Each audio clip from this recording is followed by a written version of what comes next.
श्रेयान्वयस्योसानि स्वाहा तन्त्वा भग प्रविशानि स्वाहा समाभग प्रविश स्वाहा तस्मिन् सहस्रशाखे निबगाहं त्वयि मृजे स्वाहा निबगाहं त्वयि मृजे स्वाहा।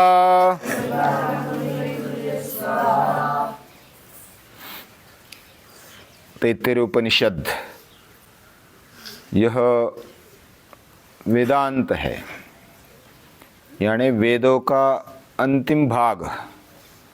सभी उपनिषद ऐसे ही है, उनको वेदांत कहा जाता है, वेदों का अंत भाग। और उस अंत भाग में ज्ञान कांड बताया है, यानी हमारे जीवन का सार इसमें छिपा है। और जीवन को कैसे जीना, छोटी छोटी बात को उपनिषद ने समझाया। और सभी उपनिषदों का सार गीता है। जैसे उपनिषदों का सार है, वैसे सभी शास्त्रों का भी सार गीता है।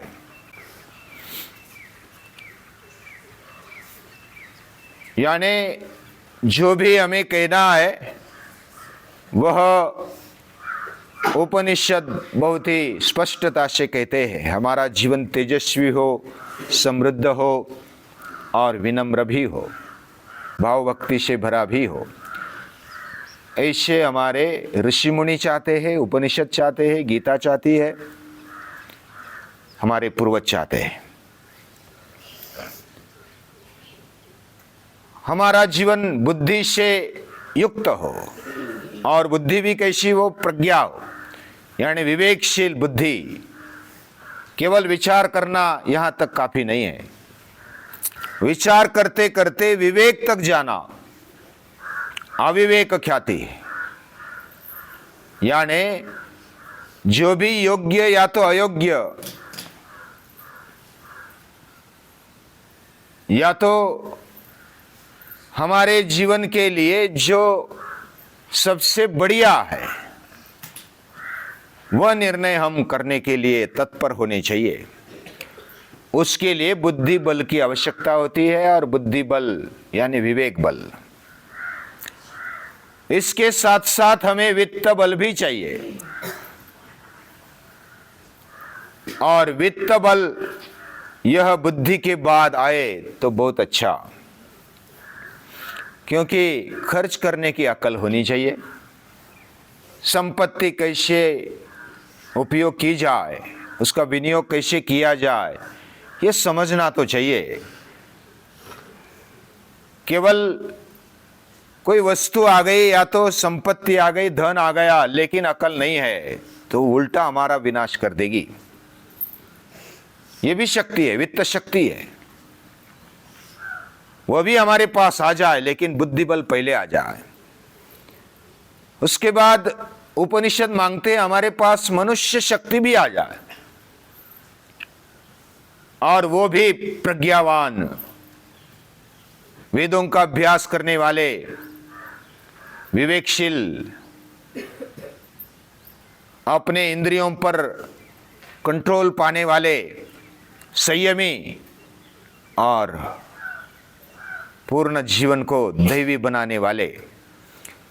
ऐसे लोग हमारे पास, सभी स्तर के लोग हमारे पास आ जाए। लेकिन इसका मतलब हमारा जीवन भी इतना ऊंचा हो तभी तो आएंगे।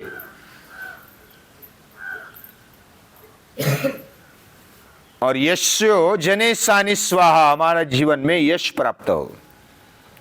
जब मनुष्य शक्ति मिल जाती है तब कीर्ति प्रसिद्धि मिलने लगती है। लेकिन कीर्ति प्रसिद्धि अलग है और यश अलग है। यश सभी को नहीं मिलता, जिस पर भगवान की कृपा है उसको मिलता है। और भगवान की कृपा पाने के लिए हमारा जीवन पूरा समर्पित हो जाना चाहिए, अर्जुन जैसा। शिष्यस्ते हम शादिमाम त्वाम प्रपन्नम। पूरे मन बुद्धि का समर्पण होना चाहिए।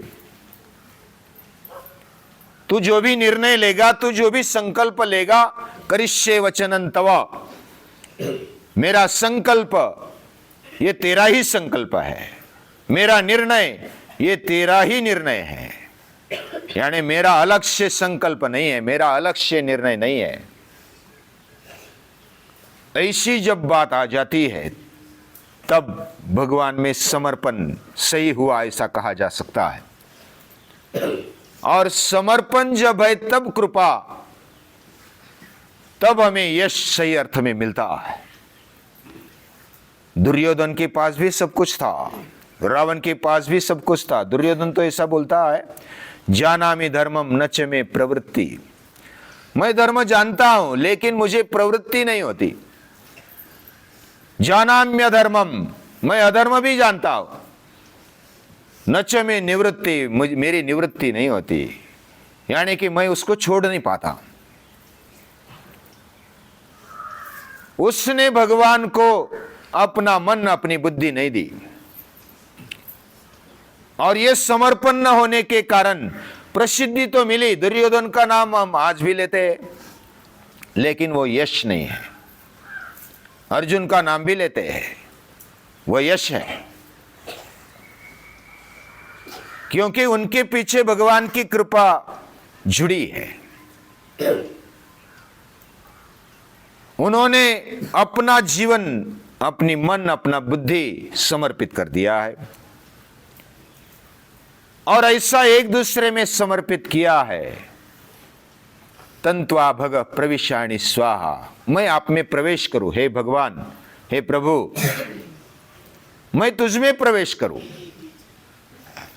समा भग प्रविशस्वा, तू मेरे में प्रवेश कर ले, और तब सच्चा यश मिलेगा। यानी एक दूसरे का समर्पण है। तू भी मेरे में प्रवेश कर ले, मैं भी तेरे में प्रवेश कर लूं। महर्षि वशिष्ठ हुए, ब्रह्मर्षि वशिष्ठ, महर्षि पतंजलि, महर्षि वाल्मीकि, इनका जीवन ऐसा है। हमारे जीवन में पाप है, हमारे जीवन में कचरा है, तो भगवान कैसे स्वीकारेंगे हम? लेकिन क्या अपने बेटे को माता नहीं स्वीकारती? कचरे से भरे हुए होने के बावजूद भी, मुंह गंदा होने के बावजूद भी, कपड़े या तो शरीर गंदा होने के बावजूद भी मां तो स्वीकारती है ना। तो माता के मन में ऐसा नहीं आता कि ये गंदा है, इसको कैसा ले लो। माता ऐसे गंदे को स्वच्छ कर देती है। जिसका नाक भरा हुआ है, कचरे से भरा हुआ है, श्लेष्मा आई हुई है, तो क्या माता के पास आएगा तो माता, दूसरे जो लोग हैं ना वो तो बोलेंगे अरे माता के पास जा, माँ के पास जा और पोंछ के आ जा। हमें भी अपना कचरा पोंछना है तो किधर जाना पड़ेगा? माता के पास जाना पड़ेगा। हमारे जीवन में पाप है, कचरा है, और भगवान गीता में आश्वासन देते, अपिचेत्सु दुराचारो भजते माम अनन्य भाग साधुरेव समन्तव्य सम्यक व्यवसितो हि सः।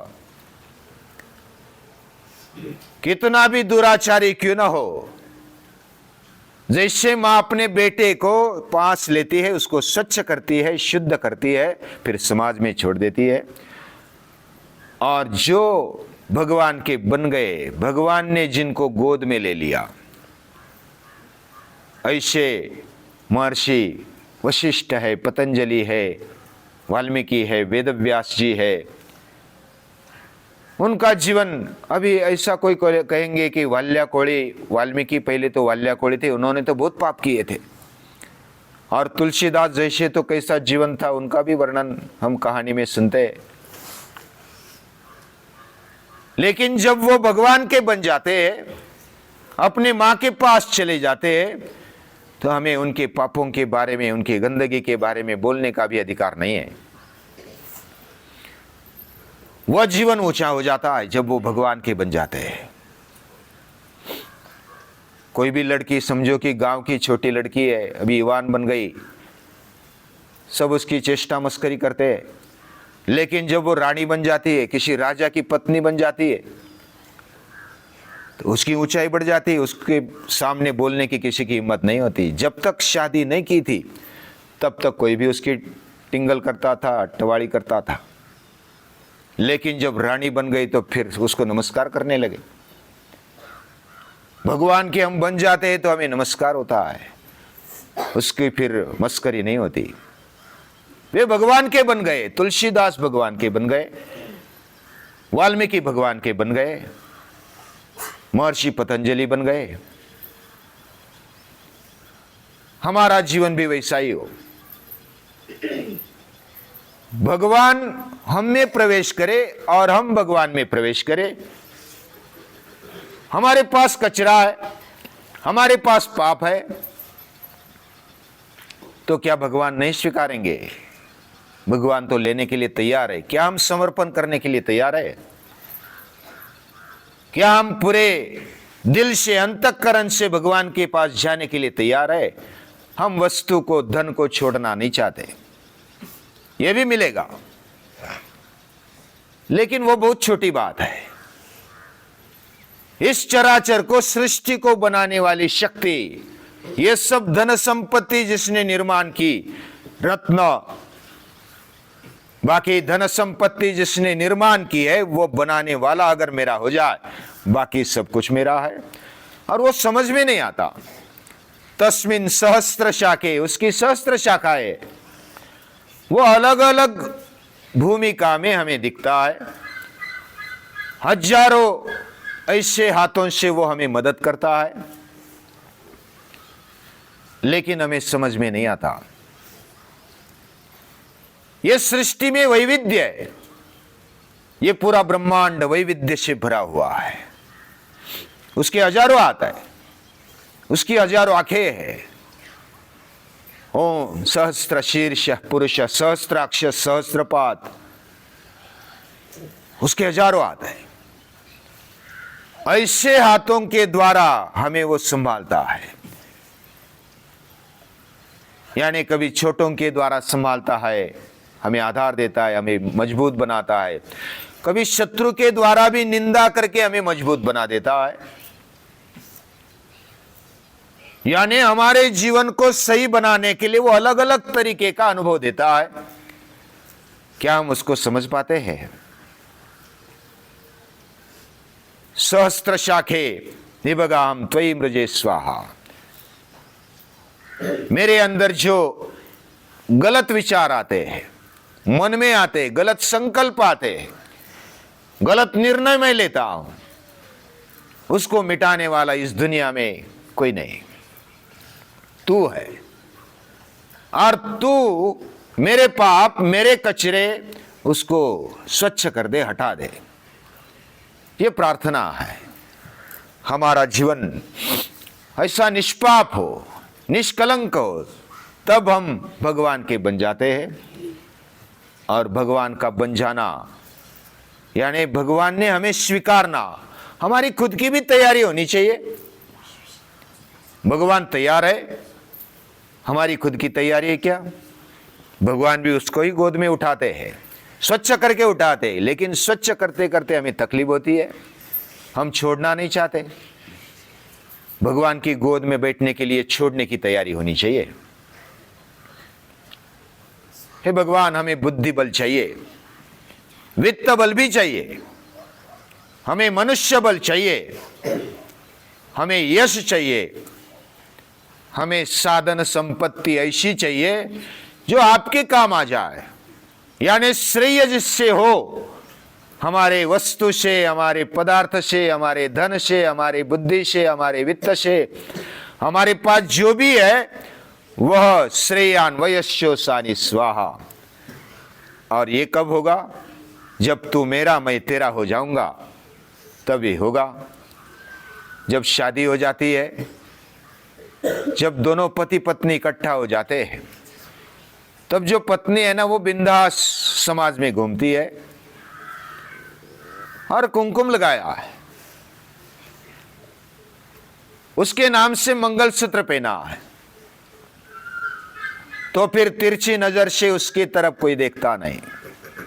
जैसे हमने रानी का उदाहरण देखा, यानी जब कोई लड़की रानी बन जाती है तो उसकी तरफ तिरछी नजर करने की शक्ति हमारे पास नहीं होती, क्योंकि वो उसकी बन गई, राजा की बन गई। ये दुनिया का राजा है, बादशाहों का बादशाह है, उसके हम बन जाएंगे तो तिरछी नजर से कोई देखेगा? हमारे पास वित्त आ जाएगा, हमारे पास यश आ जाएगा, हमारे पास जो भी नहीं है वो सब कुछ आ जाएगा, लेकिन उसका बनो, ये महत्वपूर्ण है। और हम जब उसके पास जाते हैं तो शुद्ध बनते जाते हैं। जैसे हम समझो कि काले कलुटे पड़े हैं, कोयला काला बन गया है, उसको कितना भी घिसेंगे तो क्या वो गोरा बनेगा? लेकिन उसका अगर रंग बदलना है तो क्या करना? वो जहां से आया, हम जहां से आ गए उसमें हमें डालना है। कोयला कहां से आ गया? अग्नि से आ गया, अग्नि में डाल दो तो वो लाल लाल बन जाएगा, वो सुंदर बन जाएगा, वो बहुत ही अच्छा बन जाएगा। वैसा हमारा जीवन अगर हम भगवान के चरणों में डाल देते हैं तो वो भी हमारे हो जाते हैं, हम भी उसके हो जाते हैं। लेकिन बुद्धि भी चाहिए, वित्त भी चाहिए, मनुष्य बल भी चाहिए, यश चाहिए। हमारे पास जो भी है वह भगवान के कार्य में लगाने की वृत्ति होनी चाहिए, वो करना भी चाहिए, तब ये सब होता है। ऐसी प्रार्थना करते हैं कि हे भगवान, हमें तेरा प्रिय बना दे, तू भी मेरा प्रिय बन जा। तुझे नमस्कार है, प्रणाम है।